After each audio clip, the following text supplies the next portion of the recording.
Is polyamory or monogamy more natural? In exploring these two sides, it can be said that polyamory is clearly uh, unnatural because it incites some of the most intense human emotions, such as fear. It also incites other emotions, such as insecurities within ourselves. We may feel inferior to the other person that our mate is interested in, and it also makes us have feelings of possessiveness, things of that nature, and so that would indicate that we are clearly more naturally monogamous. Otherwise, we would not experience such strong emotions to polyamory. Another indicator that polyamory is not natural is that there is a very small overall interest in polyamory. About 60% of people self report that they are not polygamous and they have never been polygamous and have no interest in exploring it in the future. Some other indicators of the naturalness of polygamy in the human race, we could look into the animal kingdom and see if it's a part of nature in general. So there's examples of monogamy in nature, such as with the gibbons monkeys. They usually keep the same mate for life, but even in saying they keep the same mate for life, they are not sexually monogamous. And then another example would be birds practice monogamy, and this has to be explained further, but generally speaking, birds practice monogamy. When biologists are explaining that there are animals in the animal kingdom that practice monogamy, they're actually referring to social monogamy, whereas as humans, when we talk about monogamy, we are actually referring to sexual monogamy. So there are actually very few examples of sexual monogamy in the animal kingdom.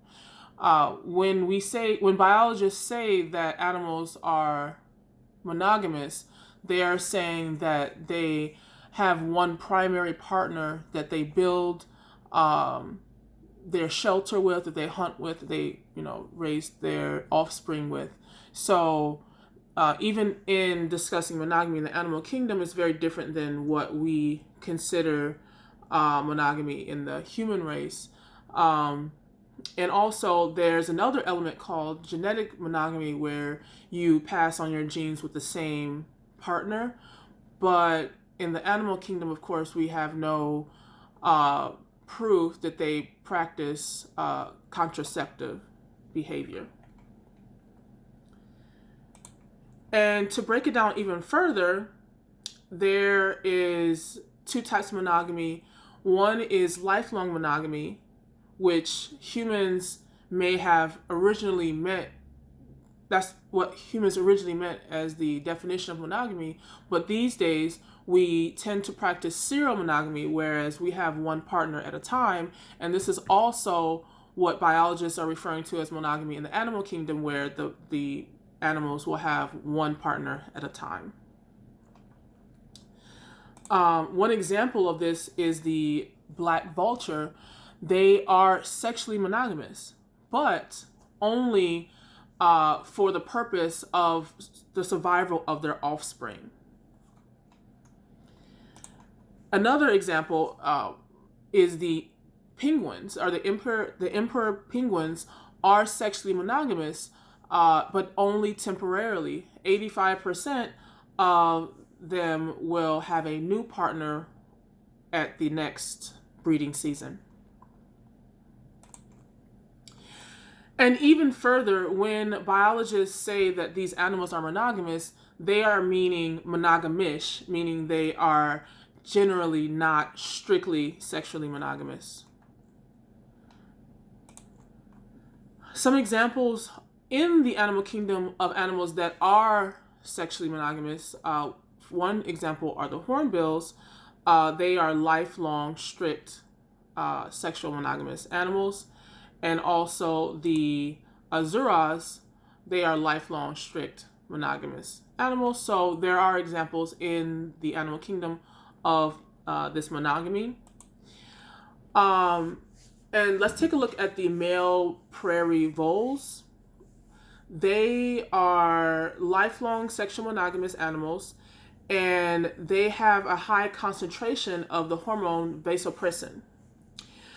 Now, this is very important, and this is a study by Larry J. Young in the Neutral Basis of Pair Bonding in a Monogamous Species, a Model for Understanding the Biological Basis of Human Behavior. Now, when this hormone, the vasopressin, was extracted and injected into a vole that is promiscuous, the vole became monogamous with a selected sexual partner. And so how is this connected to the human race is that humans have a various level of this hormone within our brains. So it could be said that some humans are naturally more monogamous than others. Now, on the other end of the spectrum, there are the bonobos and the chimpanzees. They are not monogamous. They mate with up to 12 partners a day. They mate for various reasons, just as humans do, for bonding, for to express to express emotions and things like that, such as saying hi or bye or are feeling upset. And we have a lot in common with them. Not only are they our closest primary, they're closer to us in the primary. They're closer to us as primates than they are to any other primates. And they also exhibit vocalization. The females exhibit vocalization similar to human females. So it could be said that we are naturally polyamory like our closest cousins. Another indicator that we are naturally non-monogamous would be, it could be said that historically humans were non-monogamous until the agricultural revolution, where culturally we evolved into becoming monogamous to protect assets, to pass down property, things like that nature. The only problem is that it was such a long time ago, and there was such a small number of humans compared to the amount of humans today, and so this theory is highly debatable. There are some examples of human tribes today that are non-monogamous, such as the Mosu tribe in southwestern China. They are completely sexual autonomous, and the children are raised by the father's family, but not by the mother's. There's also an example in Venezuela, the Bari tribe, where the women sleep with multiple men according to the desired traits of the offspring. For example, if she desires for her child to be a great hunter and a great musician, she would mate with a singer and a great hunter. And then it's said that the children will acquire these personality traits or characteristics. And all of the men that she mates with help to raise the offspring. In a reading by Franklin Voix and Eve Rickert, More Than Two, humans are naturally a lot of things. For example, humans are naturally black-haired. Humans are naturally blonde. Humans are naturally left-handed and right-handed. So it could be possible that humans are naturally polyamorous and naturally monogamous. It's also a logical fallacy to attempt to argue that things that are natural are good and things that are unnatural are bad. There are a lot of things that are natural in the animal kingdom, in human nature, such as murder, and that is definitely bad. So to argue that whichever way we are, naturally polygamous, naturally monogamous, that is the better way, that is actually not the best argument, because that kind of argument is used in a very detrimental way, in ways that we find unnatural, such as being gay or women demonstrating intelligence, things like that.